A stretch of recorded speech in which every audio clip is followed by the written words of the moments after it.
Bom, eu estou recebendo aqui no estúdio do Repórter MT o ex-presidente da AGER, o Eduardo Moura, que foi envolvido na Operação Rota Final, desencadeada pela Defaz e pelo GAECO, enfim. O Eduardo Moura foi acusado de participar de um esquema para fraudar a licitação do transporte intermunicipal, calculada aí em 11 bilhões de reais, num período de 30 anos. São as concessões para as empresas operarem rotas em Mato Grosso. O Eduardo Moura solicitou essa entrevista para esclarecer o lado dele. Segundo ele, o Ministério Público exagerou na dose. E aí, Eduardo, como é que ficou a situação? Tudo bem, obrigado pela presença. André, na realidade, o que incomoda todos nós é que nós não nascemos ontem, nós temos família, nós temos uma história, nós viemos ao governo para colaborar. Em 10 dias, sem nada apontado até agora, destroem a tua reputação, o teu nome. Então eu queria agradecer a você a oportunidade de esclarecer e responder a cada uma das questões que estão sendo colocadas contra mim, né? E contra a própria AGER. Eu quero aqui até fazer uma defesa da instituição AGER também, porque convivi lá com os funcionários da AGER, os colaboradores da AGER, durante 2 anos. E a AGER tem um corpo técnico qualificado, pequeno. Nós precisamos fazer, o Estado precisa fazer um concurso. A AGER, para quem não sabe, é a Agência Reguladora de Serviços Delegados. Eu acho que esse é o termo. Ela não dá concessões, ela delega serviços. Ela fiscaliza. O Estado não pode atuar, ela fiscaliza, ela delega e fiscaliza. Ela, assim, um pouquinho para as pessoas que não conhecem, ela seria como é uma ANTAC, como é uma ANEEL, como é uma Anatel. Né? As agências regulam os serviços que deveriam ser prestados pelo Estado e que são delegados ao setor privado. E a AGER tem um quadro técnico muito bom, competente e sério. Então eu acho que essa injustiça está sendo feita não só comigo, está sendo feita também com a AGER e com aqueles que colaboram com o Estado. Mas por que você foi envolvido nessa situação toda, acusado de participar, abre aspas aí, segundo o MP, grupo criminoso que fraudava licitações na Sinfre, na AGER e tal, e citou seu nome, citou o nome do secretário Marcelo Duarte, deputados, enfim, outras pessoas. Na realidade, eu posso falar do meu lado, não vou entrar aqui na questão Silval, dos 6 milhões que deram origem a isso, porque não me cabe fazer isso. Eles estavam investigando uma propina de 6 milhões que o Silval teria recebido. Para extensão. Não, deve ter recebido mesmo. Para extensão das concessões. Para não fazer licitação e estender a concessão de forma precária, como vem sendo atualmente. O que acontece? No início de 2016, o governador Pedro Táxi me convidou para assumir a presidência da AGER. Eu fui sabatinado. Antes de assumir, eu fui com o secretário Marcelo Duarte ao MP e lá houve esta reclamação de que não andava, não se tocava para frente a licitação do transporte público intermunicipal de Mato Grosso. E eu disse ao promotor que eu tocaria em frente, que eu acho que era necessário fazer. Quando eu assumi a AGER, que eu me aprofundei na licitação e me aprofundei no estudo que levou ao embasamento dos números da licitação, as trocas de e-mail entre o corpo técnico da AGER e a Fundação Ricardo Franco, eu percebi que os fundamentos da licitação não eram bons. Os números estavam errados, precisariam ser ajustados.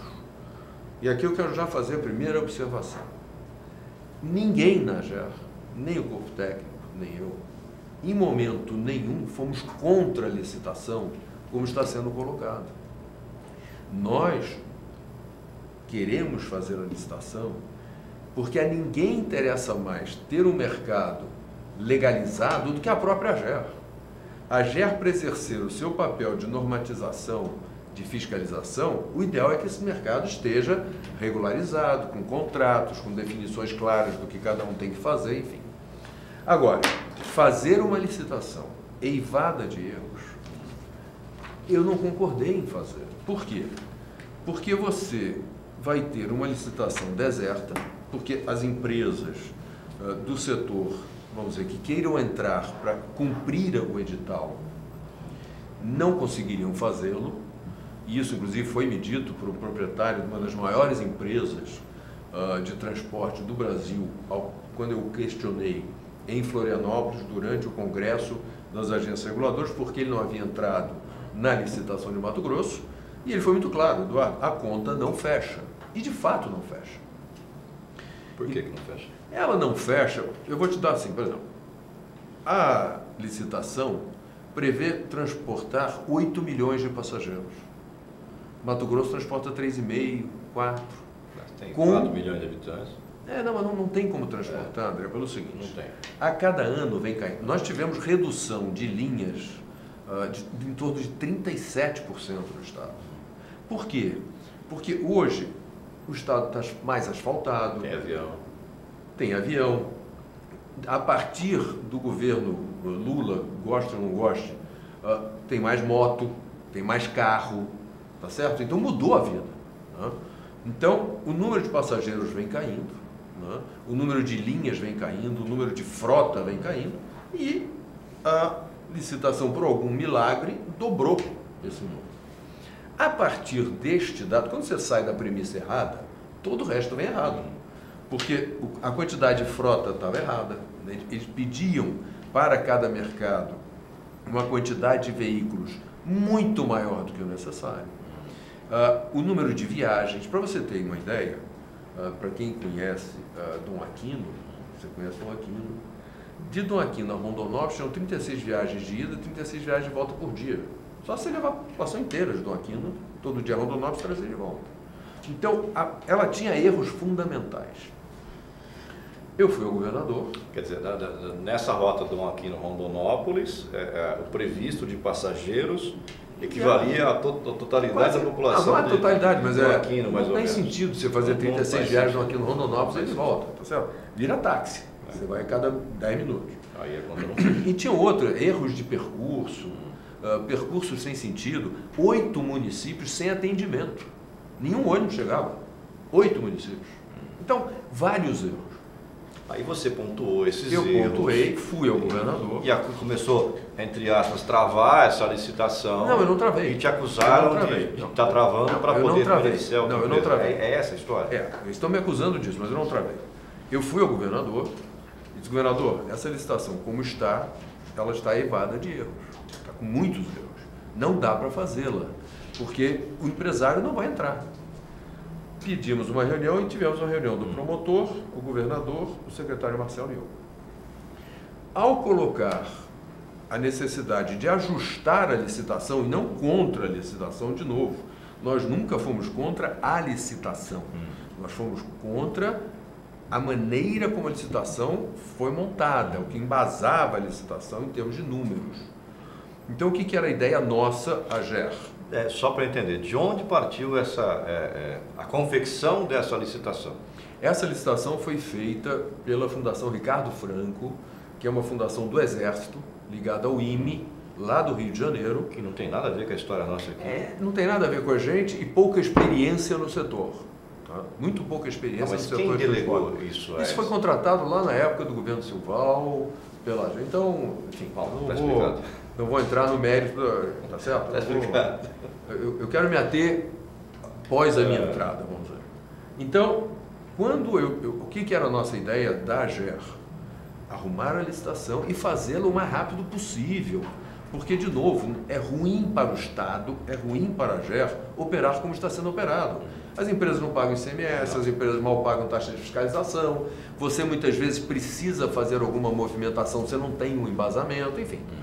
A forma como está, só para as pessoas entenderem em casa, o Estado não fez licitação para conceder essas linhas, já tem mais de 20 anos, né, que não tem faz. Muitos, né? Já está vencida essa concessão. Há muito tempo. E essas empresas que hoje operam no Estado, que fazem, por exemplo, Cuiabá Alta Floresta, Cuiabá Rondonópolis, trabalham de forma precária. É uma forma bonitinha de se falar clandestino.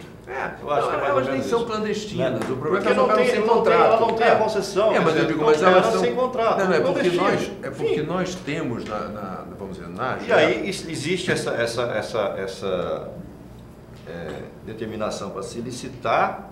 Há muitos anos. Só que o Marcelo Duarte Monteiro também esteve aqui no Repórter MT, esteve no Conexão Poder, e ele disse o seguinte, não é de interesse de alguns grupos fazer essa licitação. Claro que não. Não é de interesse de alguns grupos normatizar ou regulamentar o mercado. Eles preferem trabalhar dessa forma porque eles ganham o dinheiro deles e não recolhem nada. Pelo menos os 17% do ICMS está entrando no bolso. Agora, quando eu coloquei isso nesta reunião com o presidente do promotor, do governador, do Marcelo e eu, o promotor se opôs a isso. Ele pediu que a licitação seguisse como estava.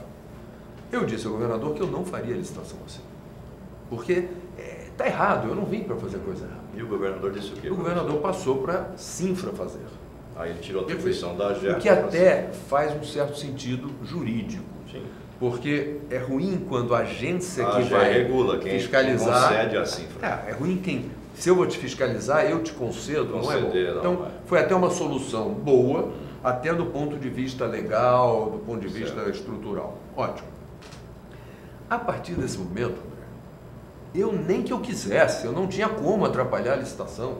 A licitação estava com a Sinfra, sendo tocada pela Sinfra, a AGER não tinha nenhuma influência nessa licitação.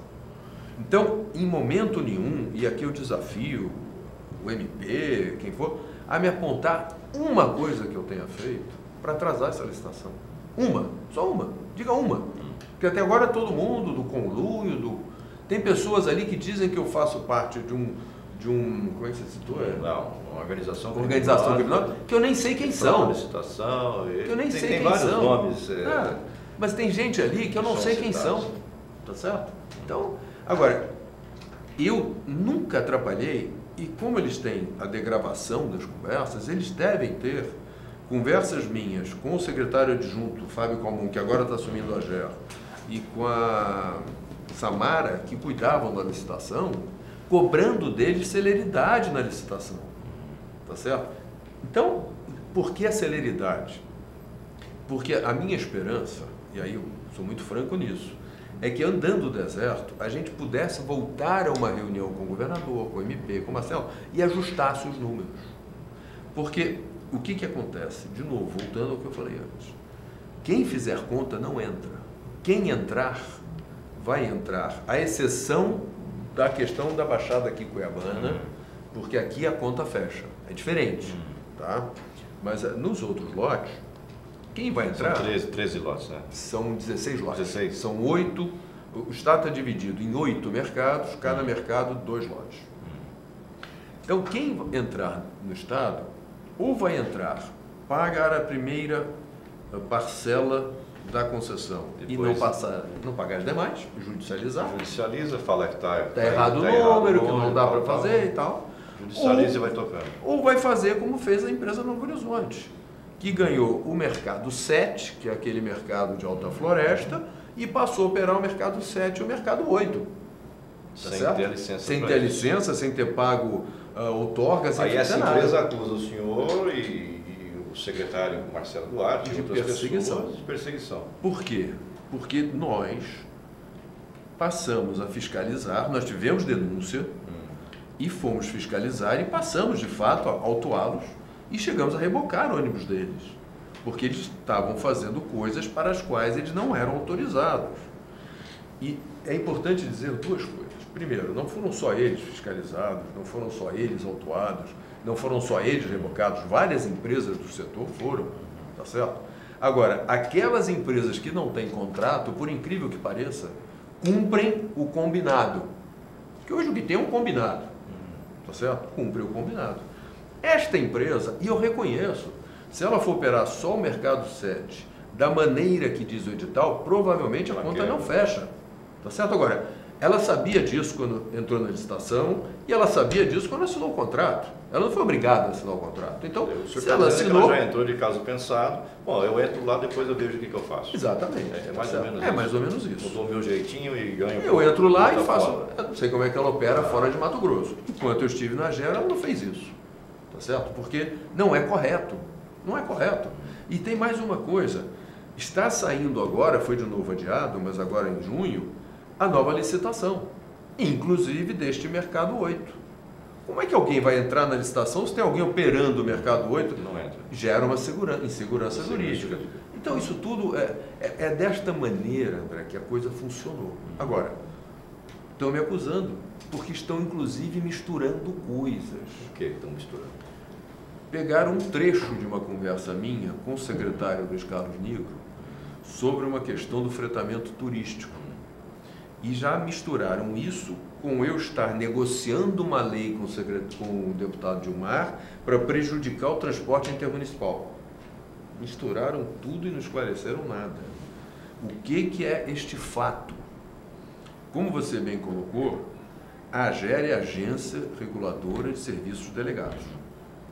Quando nós fomos alterar a lei da AGER, era função da AGER fiscalizar duas coisas que não são função precípua dela. Uma é o fretamento contínuo. O que é isso?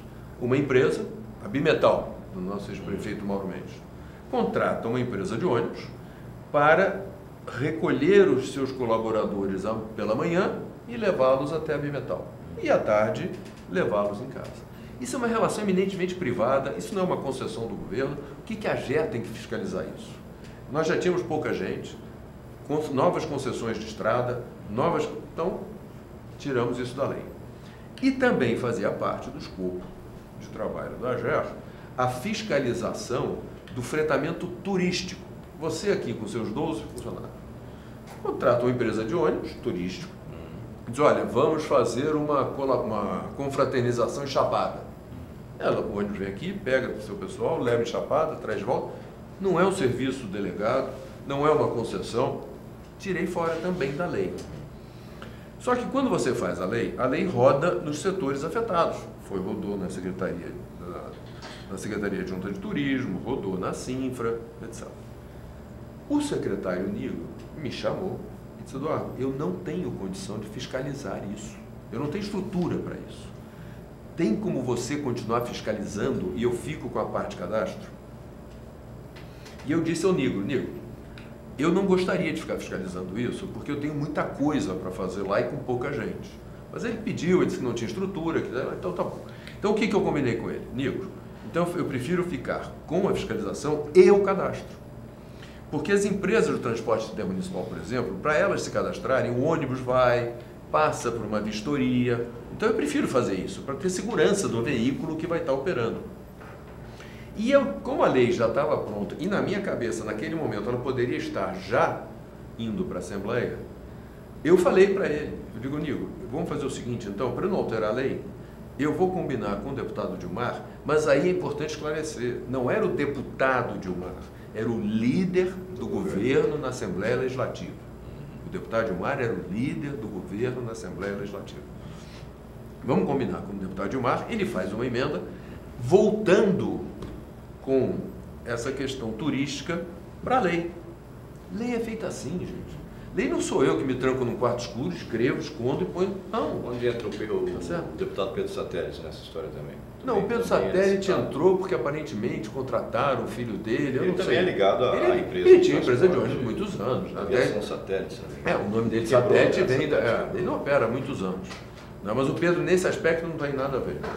O Pedro entrou, acho que em função da contratação de um filho dele, que alegam, né? Mas eu nem sei se contratou, se não contratou aqui. Vamos nos ater a você. Então, a lei é feita assim, tá certo?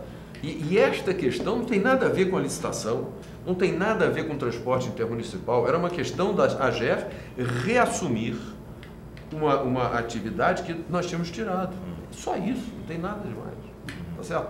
Então, as pessoas estão misturando e querendo ver maldade em muita coisa. Outro dia o Nigro conversando comigo sobre um outro assunto, e ele até mencionou para o Eduardo que maldade que fizeram com a gente, porque se eles degravaram Eles sabem a conversa O inteira. seu celular foi apreendido, inclusive. Foi apreendido, está lá, eles estão passando a limpo, tá certo? Então, se eles degravaram, eles sabem a conversa toda, eles têm a conversa inteira. Você está me dizendo que eles vazaram para alguns segmentos determinados trechos da conversa, descontextualizando, exatamente. Não vazou a conversa toda, e por isso deu a entender isso. Deu a entender isso e deu a entender tentando misturar essa questão do negro com o transporte intermunicipal. Por exemplo, outra alegação que fizeram contra mim, que eu estaria tentando trazer de volta a questão da precária, de conceder concessões precárias. Né? Isso foi colocado no projeto de lei de alteração da lei de transportes. Né? Por quê? Porque nós tínhamos algumas situações em que algumas empresas passando por dificuldade poderiam sair do mercado. E nós queríamos ter a possibilidade de suprir esse mercado. Só isso. E isso também, de novo, dar precária, concessão precária, o próprio nome fala, é precária. Ela não atrapalha em nada a licitação. Feita a licitação, alguém tendo ganho aquela linha, assinando o contrato, o precário para na hora. É precário, o nome está aí. Não atrapalha em nada a licitação. Mas, quando, de novo, a lei rodou, entre outros lugares, na Cinfra, veio uma sugestão da Cinfra de tirar essa questão da precária, porque o TAC, mais ou menos, falava que nós não poderíamos ter linha precária. Eu chamei o advogado nosso da GER, discuti com ele, conversei com ele, e nós chegamos à conclusão que fazia sentido o apontamento da Cinfra. Então, o que nós combinamos? Vamos tirar da lei, não tem problema.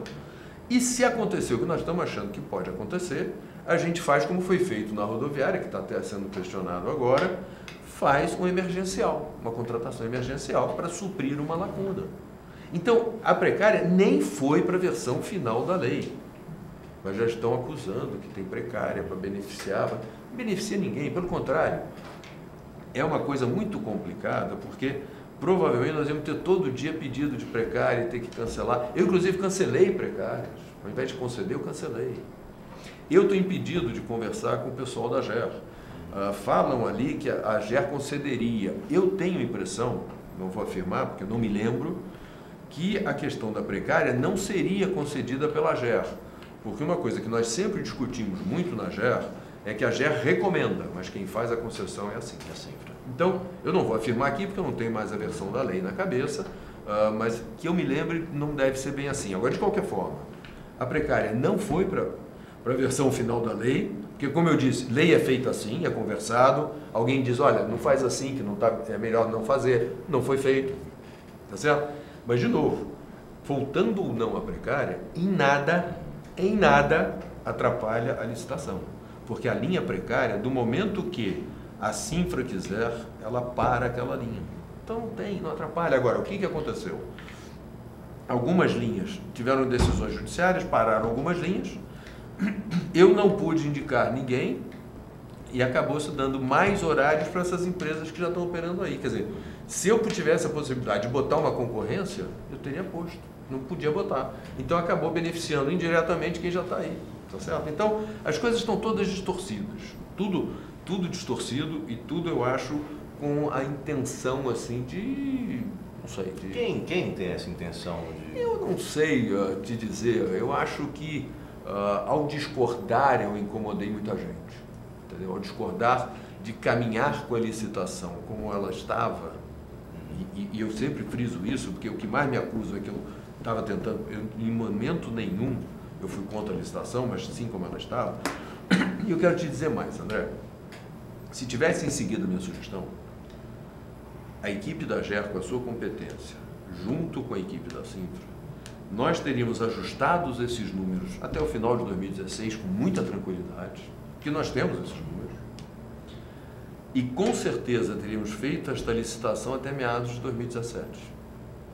Então, uma grande parte dos contratos, eu diria que 100% dos contratos da linha básica e alguns talvez da diferenciada estariam já assinados há mais de um ano. Então, não ter ajustado provavelmente está beneficiando quem aí está. Você tocou num ponto aí importante, Entendeu? essa questão da linha diferenciada. Até agora eu não entendi essa história. Nem eu, André, nem eu. Em algum momento... É diferenciada em quê? Vai ter uma rodomoça dentro do ônibus?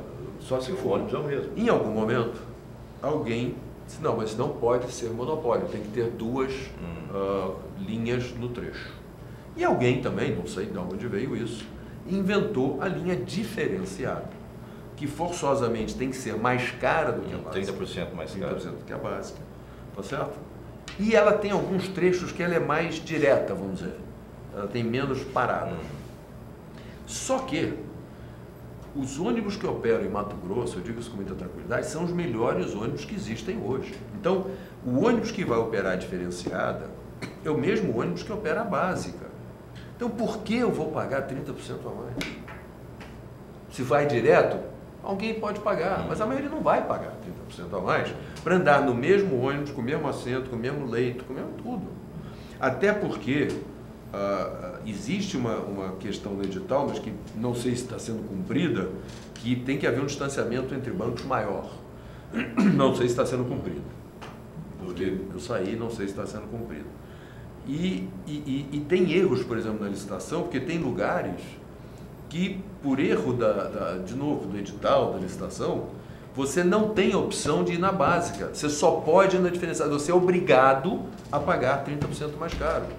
É outro erro que tem na licitação. É porque não tem a básica. Porque a básica daquela linha. Né? Não fizeram a ligação daquela linha com a básica. Quer dizer, entendeu? Agora, na discussão foi levantado a questão, não, mas se tiver erros a gente arruma depois. André, você não trata empresário assim.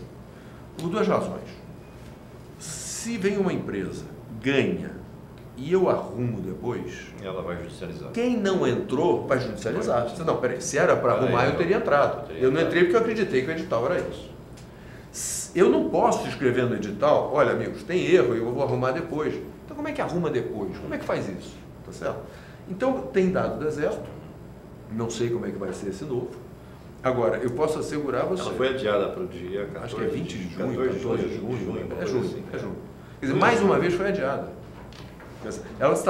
Essa licitação já vai fazer 2 anos. E sou eu que estou atrasando. Ele já tem 20 anos, pelo menos. Pois é, mas eu digo o seguinte... Ele não é feito. Neste nosso momento, né, já tem 2 anos. E sou eu que estou atrasando. Eu volto a repetir para você, André, é o desafio que Deixou a GER quando? Eu deixei a GER em abril. O desafio que me tem eu digo, olha, você tentou atrapalhar aqui. Tem pessoas que eu estou sendo acusado de fazer parte da organização, que eu nem conheço, não sei quem é. Eu nunca tive com o senhor Éder, proprietário da empresa Verde, com o senhor Júlio, que é o presidente do sindicato. Esse Éder, inclusive, tem uma degravação dele dizendo que vai mandar dar uma surra aí. Não sei quem. Eu nunca estive de com máfia, eles, uma coisa meio tenebrosa. Eu nunca estive com eles fora ou da GER, ou da Cefaz, ou do Palácio do Governo. Não sei onde moro, não sei, não tenho nada, nada. E todas as vezes, e isso pode, quem quiser verificar, eu adotei na GER uma política, o seguinte, eu nunca recebia ninguém, empresário, fosse quem fosse, sozinho ou de porta fechada. Eu sempre tinha um outro colaborador da GER comigo e porta aberta. Porque se viessem com alguma intenção errada, já não ia fazer nada. Então, eu tenho muita tranquilidade, André, no que eu estou falando. Mas por que o MP está te perseguindo? O seu modo de pensar? Eu acho que é porque eu discordei. Acho que é porque eu discordei. Eles, e eu não estou dizendo aqui que é com maldade, mas eu acho que no pensamento deles, ao discordar, eu não concordava com a licitação. Isso em momento nenhum é verdade. Nem eu, volto a repetir, nem a GER, nem os seus funcionários. Agora, na hora que eu discordei, eu virei persona não grata. E eu passei, então, provavelmente a ser gravado, a ser grampeado, né, que é o termo que se usa. Agora, eu não vi ainda nenhuma acusação assim, não, ele fez isso aqui para atrapalhar. O que falaram da questão do turismo não tem nada a ver com o transporte intermunicipal. Eles devem ter lá as minhas conversas cobrando a celeridade, não atrasar, a celeridade da licitação. Eu nunca fiz nada para atrapalhar nada. Qual é a sua opinião sobre o Ministério Público, sobre a atuação deles? Eu acho que o Ministério Público, aí vai uma questão conceitual, né? Quer dizer, eu acho que eles estão um pouco exacerbando o que a Constituição lhes determinou. Mas isso é uma opinião minha pessoal, mas não por causa disso aqui. Limites. Mas não por causa da minha questão. Não. Eu acho que se você olhar tudo que vem acontecendo no Brasil, eu acho que eles vêm ultrapassando os limites. Eles não podem ser julgados a não ser por eles mesmos, quer dizer, eles estão criando assim uma entidade acima, né? Quer dizer, então eu acho, mas isso, volto a repetir, não é a minha questão. Isso é uma coisa que eu discuto. Numa outra entrevista que o MP tem o monopólio do saber e da honestidade. Porque ele, se você não concorda... Não, porque o que acontece? E isso, de novo, é no Brasil. Né? Eu acho que há uma política, né? MP, judiciário, de desclassificar a classe política como um todo, todo mundo é bandido e a gente vai mandar nisso aqui. Então, o que eu digo é o seguinte, quando você discorda deles, se discordou de mim não é sério. Né? Eu até brinco, eu não sei qual é a água que eles bebem, eles devem beber uma água diferente, porque todos nós, funcionários, trabalhadores, servidores públicos, viemos da mesma sociedade, dos mesmos ambientes, das mesmas escolas, da mesma formação. Então, em todos os ambientes tem gente séria, gente não séria, gente boa, gente não boa. Não existe, não, esse aqui é todo mundo bom, esse aqui é todo mundo ruim. Eu tive a oportunidade de ficar quatro meses na Câmara Federal, conheci deputados fantásticos, seríssimos, super querendo fazer o bem do Brasil, cara. Não são todos os 513, como diz o Lula lá, 300. Não é isso, não é isso. Tá certo? Agora, você discorda, você já não. Se ele não concordou, já não é sério, já foi cooptado pelo sistema. Que isso? Tá certo? Quer dizer, não existe isso. Deram a entender. Não me acusaram, mas deram a entender pelo tom da voz. Então não é isso, gente. Não é isso. Agora, eu não vou concordar, até pela minha própria origem de empresarial, eu não vivo de política, minha própria origem empresarial, eu não vou concordar em fazer uma licitação que eu sei que está errada. Eu sei que está errada. Tá certo? Agora, em momento nenhum se tentou atrasar a licitação. Pelo contrário, se tivessem feito da forma que a AGER, e aqui eu não vou me colocar sozinho nisso, isso foi uma coisa nossa, né, de rearrumar os números, com certeza essa licitação estava resolvida. Estava resolvida. Até porque eu acredito que em rearrumando os números, nós provavelmente não teríamos essa diferenciada e teríamos talvez duas linhas concorrendo. A quem não interessava arrumar esses números? É só o empresariado que toca eu acho o seguinte, ou gente do governo também? Veja bem, se a licitação der certo, hoje você tem algumas empresas operando com dívidas grandes com o Estado, ICMS, etc. Se você ganhar uma licitação para assinar o contrato, você tem que ter as certidões em dia. Então você tem que forçosamente renegociar o seu débito com o Estado. Tá certo? Então, algumas empresas que estão operando, estão devendo os tubos para o Estado, não querem naturalmente pagar o Estado. Entendeu? Quanto mais operar dessa maneira, tá bom. Entendeu? Agora, para o Estado é ruim, e volto a dizer, para a AGER é muito ruim. Porque quando você, por exemplo, o que acontece com a Novo Horizonte? Eu tenho um contrato com a Novo Horizonte, o Estado tem um contrato. Então, eu sei o que cabe a ela fazer, está definido no contrato. Então, eu posso fiscalizar com muito mais tranquilidade do que uma empresa que não tem contrato, que fica uma coisa meio... vamos combinar aqui, você continua operando lá, eu continuo fiscalizando aqui, entendeu? Então, hoje a coisa está assim, isso não é bom para ninguém. Não é bom. Imagina você fiscalizar a empresa aérea. Agora, me lembrei de uma outra coisa curiosa, né? Você vê como as pessoas vão distorcendo de acordo com o seu interesse. Eu fui acusado de tentar mudar o sistema de transporte de Mato Grosso, não mais concessão. É verdade, eu não fui acusado. Eu não tentei. Eu pensei e discuti internamente no governo isso. O que era a minha ideia de aprofundar? Eu nem sei se daria certo. Eu comecei a discutir isso. Fazer como fez a ANAC, que eu saiba, é uma coisa séria. como fez a NTT, que é a Agência de Transporte Interestadual, como fez o Estado de Goiás, que é fazer autorização. Eu não faço mais concessão, eu autorizo. Você quer operar essa linha?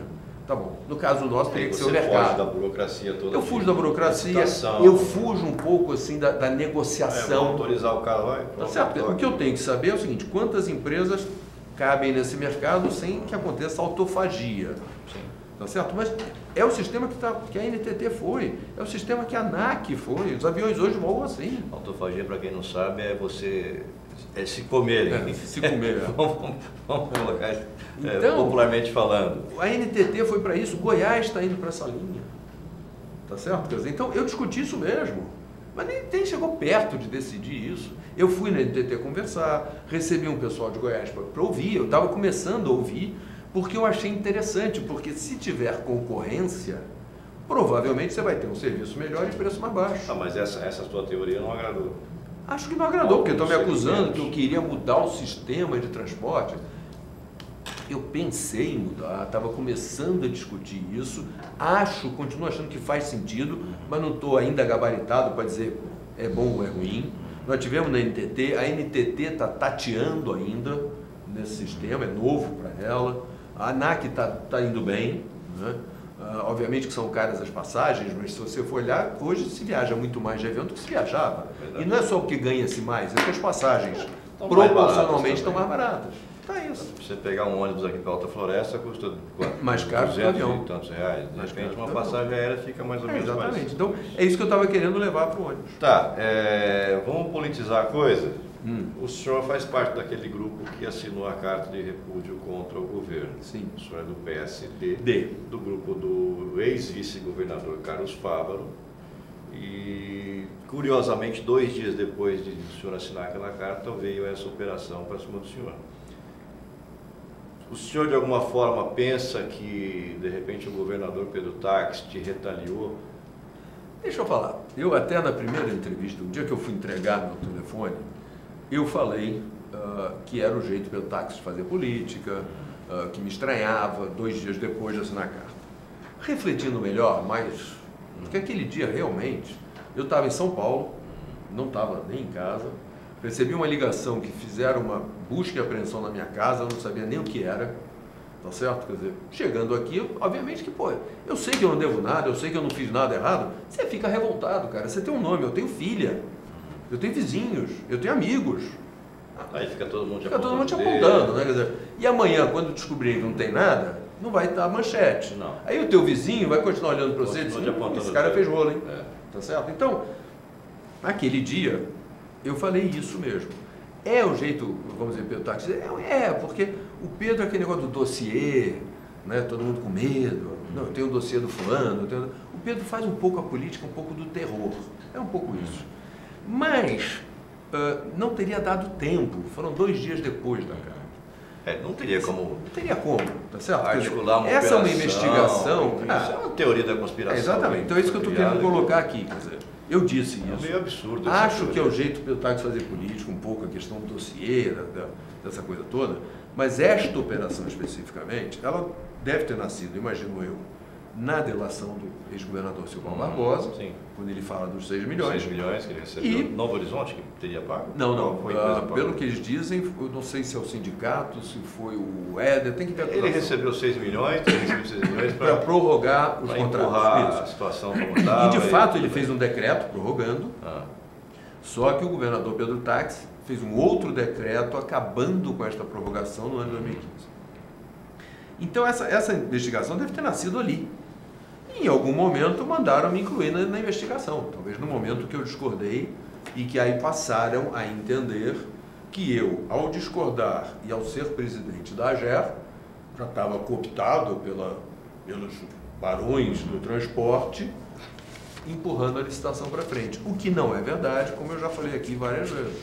Então, eu acho que essa operação, aqui até um pouco desdizendo, mas se você olhar a minha entrevista naquele dia, eu falei que eu achava que não era, achava difícil, mas que era o jeito Pedro Táxi. Então, hoje o que eu quero dizer é o seguinte, eu acho que o governador, com relação a esta operação, não tem nada a ver. Está limpo nisso? Não, eu acho que sim. Como é que está a situação do senhor em relação àquele processo lá do Ministério Público de São Paulo com relação à sonegação fiscal? Não, ali não é sonegação fiscal. Ali, o senhor é acusado disso? Eu sou acusado, não tem problema nenhum. Eu fui acusado de ter sonegado um recurso que eu, de fato, remeti para o exterior, declarado. Uma empresa que tinha sede nas Bahamas e estava no seu nome. Essa operação foi feita, lastreada num parecer de um dos maiores escritórios de advocacia de São Paulo, tá certo? Foi toda declarada no meu imposto de renda. Todo ano eu declarava esse recurso no meu imposto de renda, tá certo? No CAF, que é o conselho, etc., o relator me deu razão, eu ganhei no CAF, tá certo? E estou me defendendo. Mas não tem evasão de dívida, tem nada, está tudo declarado, está tudo no meu imposto de renda. Em 2015 eles fizeram um recálculo e parece que chegou a 45 milhões. O número é grande. De evasão que eles estão te acusando. Mas não a Receita tem, Federal fez esse cálculo. Mas não tem nada, é tudo declarado, está tudo no meu imposto de renda, está tudo claro. Em que pé que está esse processo? Eu estou me defendendo e aí vamos ver o julgamento final. Quer dizer, e agora com mais esse da rota final, são dois processos que acabam... O da rota final... Eu fiz esse paralelo justamente para as pessoas entenderem. Só para entender uma coisa, o outro é da minha vida privada, como empresário. Não tem nada a ver com... Tem nada a ver com serviço público, com poder público, com nada disso, tá certo? Agora, esse da rota final, eu acho que vai ficar claro em algum momento. O que me preocupa é, primeiro, já trouxeram este outro processo por maldade. Porque o processo lá não tem nada a ver com esse, não tem nada a ver com a minha vida pública recente. Mas não deixa de ser um processo. É um processo, correto. Todos nós temos. Perfeito. Eu não sou o único empresário que tenho, e não sou o único que está se defendendo, eu não sou o único... Não tem problema com isso. Tá certo? E eu tenho todo um parecer justificando, explicando, e volto a dizer aqui, tudo declarado em imposto de renda, tudo claro, não tenho dúvida disso, tá? Então, eu estou me defendendo lá e tenho boa chance, acho até, de ser bem sucedido. Agora, com relação a essa a rota final, aí tem que aguardar. Eu ainda nem fui chamado para o depoimento. Eu estou aguardando ser chamado. Como é que está sendo montada a tua defesa? Eu não tenho uma defesa. Eu vou falar exatamente o que eu falei aqui para você. Eu vou explicar ponto a ponto o que são as acusações e por que não são verdadeiras. Eu vou fazer... Eu não estou estruturando uma defesa. Eu, obviamente, tenho um advogado, até para dar um cunho legal a tudo isso, mas o que eu pretendo fazer no meu depoimento é exatamente o que eu estou fazendo aqui para você. É explicar cada item do que está sendo deturpado e responder a cada pergunta que vier dessa forma. Eu não tenho... André, eu não tenho receio nenhum. Eu sei o que eu fiz, eu conheço a minha história. O que me incomoda nisso é exatamente o que eu te falei. Eu tenho uma filha, eu tenho amigos, eu tenho vizinhos. Isso é que me incomoda. Quer dizer, o processo, as acusações, tranquilo. Eu estou com muita tranquilidade e, pelo contrário, eu tenho solicitado ao meu advogado que peça para anteciparem o mais possível o meu depoimento. Eu estou querendo depor. O senhor acha que eles extrapolam? Eu acho que sim, Aquele princípio da inocência no Brasil virou tudo. Eles te acusam e você se vira. Vai provar que o ônus da prova não cabe para eles, cabe para você. Então, o ônus de provar que você é inocente. Aquele negócio de você é honesto até prova em contrário, agora você é desonesto até provar em contrário. Você tem que provar a tua inocência, ele não tem que provar nada. Não tem que provar que você é culpado. Eu li um artigo muito interessante do Reinaldo Azevedo falando isso. O maior risco no Brasil hoje é você não ter nada contra você, porque como é que você vai provar que você não é? Entendeu? Está complicado, cara. Está complicado. Hoje os abusos que estão se fazendo, enfim. Mas isso, porque o meu medo, hoje, aqui já saindo um pouco do tema, qual é a minha percepção de Brasil, André? E eu tenho uma idade que eu vivi a época da Revolução. Eu fui ameaçado em faculdade por reitor. Eu levei meus sustos na época da Revolução. Né? Na Revolução é exatamente isso. Deixa a Constituição de lado, vamos fazer o que é interessante. Hoje está assim. As questões estão sendo julgadas um pouco ao sabor da sociedade. Não, a sociedade está indo nessa linha. Vamos nessa linha. Clamor para isso. Existe um clamor para isso. Então vamos mexer na Constituição independente do Congresso. Só que, André, Pau que bate em Chico, bate em Francisco. Nós estamos vendo agora o ex-presidente Ernesto Geisel dizendo, ó, mata, mas me avisa antes. Cara, é o que está acontecendo hoje. Prende, mas me avisa antes. Depois a gente vai ver se o cara é culpado. Não aprende. Faz condução coercitiva. Condução coercitiva só pode ser feita se eu me negar. Aí já sai na condição. Aí deram, até foi o Gilmar Mendes, não pode fazer condição coercitiva, então já prende logo. Cara, como é que é isso? Já vai logo prisão preventiva? Sem nem ouvir? Você acha que está vivendo um terror? Eu acho que nós estamos vivendo um momento complicado. O MP e o Judiciário estão querendo governar. Eu acho que o Brasil está vivendo um momento complicado do ponto de vista institucional. Eu não sou do PMDB. Está extrapolando a competência. Eu não sou do PMDB, eu não tenho nada a ver com o presidente Temer. Agora, um presidente não pode ser investigado durante o seu mandato. Só com autorização do Congresso. Então, hoje, eu acho que essas questões estão sendo feitas à base de pesquisa popular. Não, o que nós podemos fazer? Isso aqui, então vamos fazer.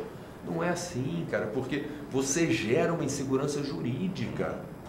Você gera insegurança jurídica. Eu vivi isso nos idos de 72, 73, 74. Porque ali também a Constituição, meu amigo, era o que os militares queriam. Os militares eram o poder naquela época. Tá certo? Hoje o poder está sendo o Ministério Público e então, o Poder Judiciário. Eu me preocupo com a questão institucional do Brasil. Entendeu? Essa insegurança jurídica que a gente está vivendo. Tem muita gente sendo jogada na lama e depois... Nós acabamos de ter uma pessoa que foi presa e agora foi declarada inocente. O ex-secretário Marcel Curci, né? Foi secretário de Fazenda, se não me engano, no governo Silval. Passou 6 meses na cadeia, a juíza Cel mandou prender, o Ministério Público, né, mandou pegar. Agora foi inocentado. E eu não tenho nada com o Marcel, mas quem é que paga por isso? Os 6 meses que ele passou na cadeia sendo chamado de bandido. Né? Então essas questões são muito graves. Muito graves. Não tenho nada com ele também. Não, também não tenho. Ninguém, mas... Nem conheço o Marcel, aí, do ponto de vista pessoal. Mas é grave uma pessoa ser presa, ser acusada, depois, desculpa, você é inocente. E como é que fica a tua vida familiar? Essa é a tua grande preocupação nessa situação toda. Sim, claro. Conseguiu dirimir aqui todas as suas questões, as suas dúvidas? Sim, quer dizer, eu acho que sim. Esclareceu o que você queria? Espero que sim. Né? Eu espero que as pessoas tenham conseguido entender que o que eles estão tentando é, a partir de picotar as conversas, dar a entender coisas que não são isso. Tá certo? Quer dizer, eu nunca fui contra a licitação e volto a dizer, eu gostaria que me dissessem o que eu fiz, um ato só que eu tenha feito contra a licitação. Contra, no sentido de adiar a licitação. Contra a licitação. O que eu quis em algum momento postergar, eu já disse aqui que sim, que eu queria arrumar a licitação para que a gente pudesse tê-la efetiva. Já está aprovado aí, já deu deserto, deu deserto, deu deserto. Será que vai dar deserto de novo e vamos ficar mais 2 anos fazendo licitação?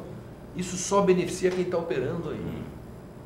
Isso não beneficia o Estado, isso não beneficia a GER, isso não beneficia a Sinfra, isso não beneficia ninguém.